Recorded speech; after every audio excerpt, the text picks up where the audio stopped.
Saa za Afrika Mashariki sawa na saa 11 Afrika ya Kati. Hujambo, karibu katika Amka na BBC kutoka idhaa ya Kiswahili ya BBC. Mimi ni Martha Saranga. Katika Amka na BBC asubuhi hii, baraza la wataalamu wa kidini la Iran lamtangaza Mujtaba Khamenei kuwa kiongozi mkuu mpya, nafasi yenye mamlaka makubwa zaidi ya kisiasa na kidini. Mamlaka nchini Kenya zasema watu 42 wafariki dunia kufuatia mvua kubwa na mafuriko. Kuna watu ambao mpaka sasa wamepotea, hali za kuwatafuta bado zinaendelea. Kuna wale ambao tayari wamepatikana, wamepelekwa katika vituo vya afya. Athari ni nyingi. Na tunadadisi mabadiliko ya uongozi nchini Iran yana athari gani kwa usalama wa Mashariki ya Kati na uchumi wa dunia? Kuelekea mbele, nadhani itakuwa na athari kubwa katika kuleta ile hali ya utulivu ama hali ya kuendelea kwa vita hivi katika Mashariki ya Kati, na tunaona kwamba madhara haya yamekuwa pamoja ni makubwa sana, sio katika tu Mashariki ya Kati pamoja na dunia kwa ujumla.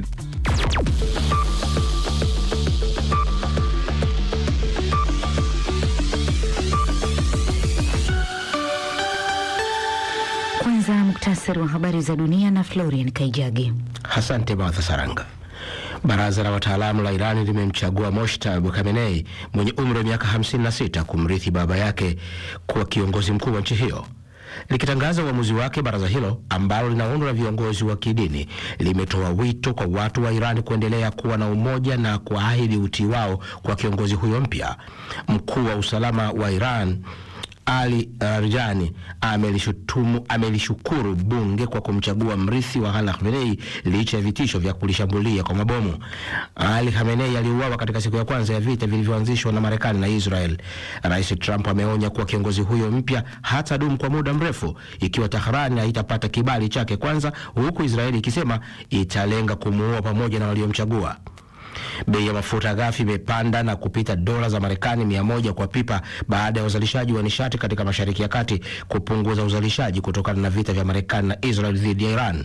Esther Luambano na maelezo kamili. Mafuta ghafi yenye alama ya kimataifa yamepanda kwa 18%, wakati yale ya alama ya Marekani maarufu kama WTI yakiongezeka kwa takriban 20%. Kiwango hicho cha ongezeko la bei hakijashuhudiwa tangu Urusi ilipoanzisha uvamizi wake kamili dhidi ya Ukraine mwaka 2022. Rais wa Marekani Donald Trump amesema ongezeko hilo ni la muda tu. Wafanyabiashara wana wasiwasi kwamba usambazaji wa mafuta umetatizwa na kufungwa kwa mlango bahari wa Hormuz, ambayo ni njia muhimu ya kusafirisha mafuta nje ya nchi.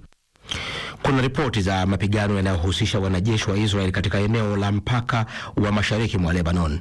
Shirika la habari la kitaifa la Lebanon limesema wanajeshi wa Israel walikuwa wametua kwa helikopta kwenye safu za milima ya mashariki, nao walikuwa wakijaribu kusonga mbele.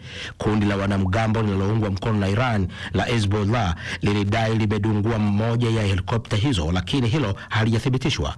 Awali waziri wa mambo ya nje wa Lebanon alishutumu Hezbollah kwa kuingiza nchi hiyo katika vita ambavyo haihusiani navyo na kusisitiza kuwa inapaswa kusalimisha silaha zake mara moja. Takriban watu 400 wameuawa nchini Lebanon tangu kuanza kwa mapigano kati ya Hezbollah na Israel Jumatatu iliyopita. Na wafuasi wa msanii wa muziki wa kufoka pia meya wa zamani wa Kathmandu Barendra Shah wamejitokeza barabarani kushangilia ushindi wa kihistoria wa chama chake cha Rashtriya Swatantra LSP. Matokeo ya mwisho bado hayajatangazwa, lakini ni dhahiri kuwa chama cha LSP kimeshinda 1-1. Katika shamra hizo, baadhi ya wafuasi wanagonga kengele ambayo ni alama ya chama cha LSP. Hii ni BBC. Muktasari wa habari za dunia umewasilishwa na Florian Kaijagi. Unasikiliza Amka na BBC kutoka idhaa ya Kiswahili ya BBC. Matangazo haya yanasikika kupitia Capital FM na Radio 1 nchini Tanzania, Voice of Karamoja nchini Uganda, Nyota FM mjini Bungoma, Kenya, na Radio Muungano Beni katika Jamhuri ya Demokrasia ya Kongo. Pia unaweza kusikiliza matangazo haya kwenye mtandao wetu bbcswahili.com ama kwenye ukurasa wetu wa Facebook BBC Swahili. Mimi ni Martha Saranga. Baraza la wataalamu la nchini Iran limemchagua Mujtaba Khamenei kuwa kiongozi mkuu mpya wa nchi hiyo, akimrithi baba yake Ayatollah Ali Khamenei. Katika tangazo lake, baraza hilo ambalo linaundwa na viongozi wa kidini pekee liliwataka wananchi wa Iran kuendelea kuwa wamoja na kuendelea kutii kiongozi huyo mpya. Mkuu wa usalama wa Iran Ali Larijani alilishukuru baraza hilo kwa kumchagua mrithi wa Ali Khamenei licha ya vitisho vya kushambuliwa kwa mabomu. Esther Lwambano na maelezo zaidi. Ayatollah Mujtaba Khamenei ametangazwa kuwa kiongozi mpya wa Iran ikiwa ni siku 9 baada ya mashambulizi ya Marekani na Israel kumuua baba yake Ayatollah Ali Khamenei na kulitumbukiza eneo la Mashariki ya Kati katika vita. Serikali ya kidini ya Iran kupitia baraza la wataalam lilikutana ili kuchagua kiongozi wao mpya. Mujtaba Khamenei mwenye umri wa miaka 56 ameteuliwa kuwa kiongozi wa 3 wa mfumo mtakatifu wa Jamhuri ya Kiislamu ya Iran kwa msingi wa kura ya maamuzi ya wawakilishi waheshimiwa wa baraza la wataalam. Mujtaba Khamenei amekuwa akiishi maisha ya siri sana na hajawahi kushika nafasi rasmi ya serikali nchini Iran. Hata hivyo, inaaminika kwamba kwa miaka kadhaa alikuwa mtu wa karibu sana na baba yake, akisimamia mipango yote ya baba yake. Rais wa Marekani Donald Trump alionya Jumapili kwamba kiongozi mkuu ajaye wa Iran hatadumu kwa muda mrefu kama atakaa hapo bila idhini yake. Naye waziri wa ulinzi wa Marekani Pete Hegseth amesema Marekani iko tayari kwenda mbali kadri inavyohitajika ili kushinda vita dhidi ya Iran. Alisema Marekani inapigana ili kushinda na Rais Donald Trump ndiye atakayeweka masharti ya kujisalimisha kwa Iran. Hii ina maana kwamba tunapigana ili kushinda. Ina maana pia kwamba sisi ndio tunaweka masharti. Tunajua wakati ambapo hawataweza tena kuendelea kupigana, utafika wakati ambapo hawatakuwa na chaguo lingine isipokuwa kujisalimisha. Na mwisho wa siku Rais Donald Trump ndiye anayeweka masharti ya kujisalimisha kwao. Wakati huo huo, jeshi la Marekani limesema mwanajeshi wa 7 amefariki kutokana na majeraha aliyoyapata katika shambulio la Iran nchini Saudi Arabia Jumapili iliyopita. Ni taarifa yake Esther Lwambano. Nchini Kenya zinasema watu 42 wamefariki dunia kufuatia mvua kubwa na mafuriko. Wafanyakazi wa misaada walionekana mapema Jumamosi wakivuta miili kutoka kwenye maeneo yaliyokumbwa na mafuriko katika jiji kuu la Nairobi kufuatia athari za mvua hizo. Mvua kubwa zilizonyesha zilisomba makumi ya magari, kusababisha baadhi ya nyumba kujaa maji na kutatiza safari za ndege katika uwanja mkubwa zaidi wa ndege Afrika Mashariki wa Jomo Kenyatta.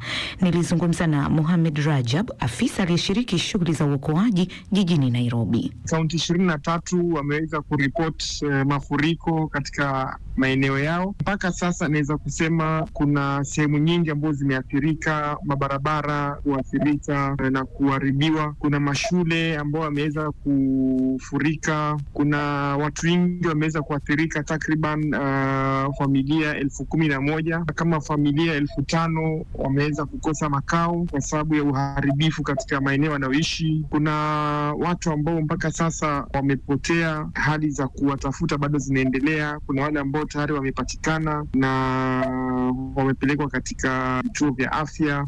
Athari ni nyingi. Pengine mamlaka ya hali ya hewa inasema vipi? Mvua bado inatarajiwa? Huu ni msimu wa mvua. Hii ndio mwanzo wa mvua kuanza. Tulikuwa na ukame kabla ya hii mvua, sehemu nyingi zilikuwa zimeathirika na ukame, na hii mvua itaendelea.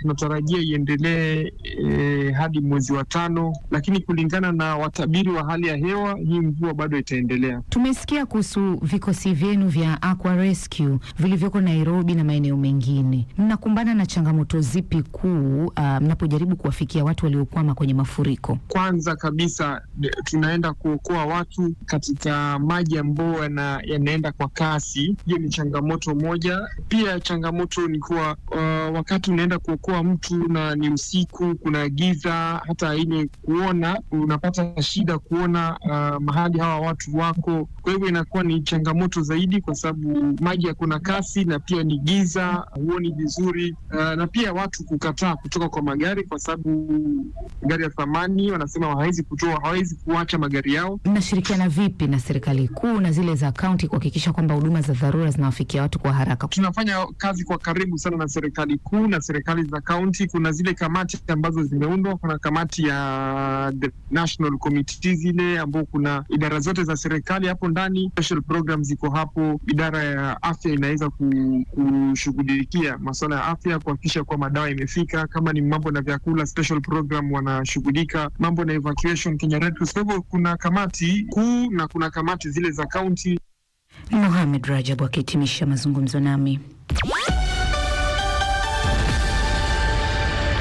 Kadri dunia inavyoadhimisha siku ya kimataifa ya wanawake, kaunti ya Kilifi nchini Kenya inakabiliwa na kiwango cha 45% cha ukatili wa kingono au wa kimwili, pamoja na changamoto za mimba za utotoni, upatikanaji mdogo wa elimu na matatizo ya kiuchumi. Sasa wakati wa maadhimisho ya siku hiyo, changamoto kuu zimemulikwa ili kushughulikiwa, ikiwa ni pamoja na ndoa za utotoni na huduma duni za afya ya uzazi kwa wanawake. Serikali ya kaunti hiyo Kilifi mwezi ujao itafungua kituo cha kwanza cha kutoa huduma ya saratani ya uzazi ili kukabiliana na wanawake wanaopata changamoto ya matibabu ya ugonjwa huo. Hawa ni baadhi ya wazazi wakielezea tatizo la mimba za mapema ambazo husababisha kupata saratani ya uzazi. Mambo ambayo tunawaleta watoto katika haki, wajielewe, wajifahamu. Ukiangalia sana huku kwetu Kilifi Nyanjani, huku Chonyi, wasichana wanapata mimba za mapema, wanawekwa mimba ovyo ovyo, alafu wanakataliwa na vulana. Wale watoto wenyewe ni wadogo, chini ya miaka 18. Mimi kama mzazi nastahili nimshughulikie yule mtoto wangu, mahitaji yangu yote nimpatie yule kijana, lakini kuna baadhi ya wazazi ambao hawana nidhamu, wanafanya hawa watoto ni kama kitega uchumi ya hawa watoto. Baada hapo anapata ujauzito, anadhalilika, anakosa elimu akiwa bado ni mdogo sana. Naomba serikali ya kaunti, serikali kuu iwasimamie hawa wasichana wanaopata mimba za mapema wakiwa mapema, kwa sababu wakati anapopata ile mimba ya mapema, anapofika hospitalini inakuwa ni shida kujifungua. Pale ndio anaanza kupata matatizo. Ukiangalia matatizo yale ndio anaingiliana mpaka anapata kansa ya mapema akiwa bado ni mdogo. Na Athmani Baraka ni mwalimu ambaye anaelezea mpango wao wa kutaka kupunguza mimba za mapema hasa kwa wanafunzi. Mambo ambayo tunawaleta watoto katika haki, wajielewe, wajifahamu. Ukiangalia sana katika gatuzi letu la Kilifi na mimba za mapema, na katika mashule basi wanazungumziwa. Nia ni neno ambalo linazungumzia ni wapi unataka kwenda, ni lengo gani uko. Kwa hivyo akiwa mdogo huyu msichana tunamueleza ajifahamu, ajielewe na ajue msimamo wake katika jamii, ili aje awe mwanamke ambaye anajisaidia na kusimamia haki yake. Kwa hivyo tuko nao tunazungumzia hayo masuala katika mashule. Si shule zote ziko na hiyo program, lakini tunaamini baada ya muda basi shule nyingi zitakuwa na hiyo program, kumaanisha kwamba hiyo elimu inafikia watoto wengi, wasichana wengi. Kuna hatua zimepigwa. Kitambo hizi cases zilikuwa yani zinafichwa. Kweli kusema kwamba hizi kesi ambazo ziko katika mtaa, katika shule zinapungua kwa sababu ya sisi kuingia mashule na kuzungumza na wanafunzi wa kike pia na hata hao wa kiume. Msikilizaji, usiache kusikiliza makala haya kwa urefu katika matangazo yetu ya Dira ya Dunia. Na sasa tunaelekea viwanjani na Omar Mkambara.